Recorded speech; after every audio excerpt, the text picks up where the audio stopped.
date has been about what the future model is going to look like on Long Island, and we're discussing a private utility, a municipalized utility, and a public-private partnership.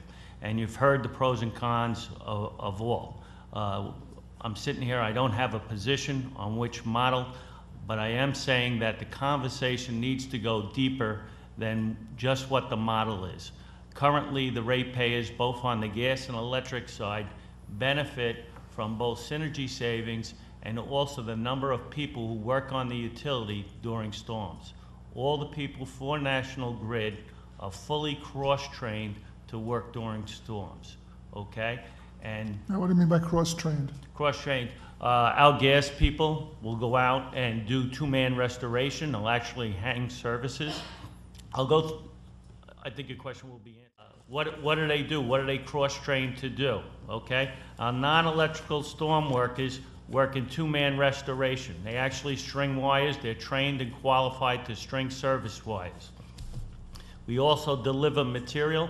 A lot of the material is delivered by non-electric people using National Grid equipment, National Grid forklifts, National Grid pickups, National Grid pole trailers. All this stuff will not be available in the next storm post 1/1/14 if we don't have one workforce or at a minimum an agreement to utilize those people that have always been cross-trained and experienced to work storms, continue to do that 1/1/14.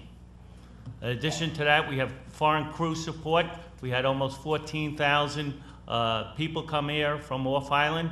Takes a lot of resources to make sure that they got the proper bedding and all their other needs are met, their equipment, their kits, everything that they need. That's all done by non-electrical personnel today. Our call center, we heard a lot of issues surrounding communications.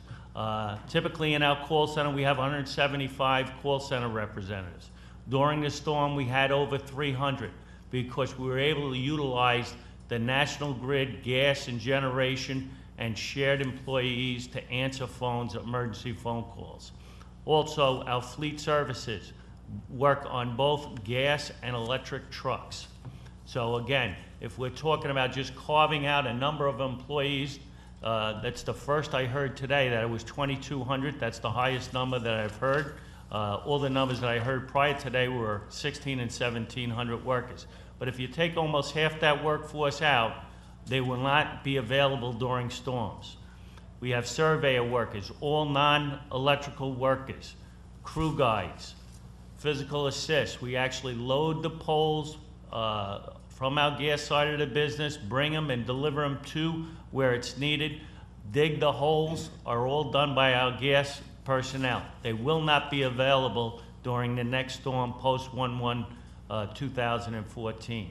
Our facilities people work on making sure that our low line areas are sandbags, stuff like that. All done by our generation folks. Again, not available next storm.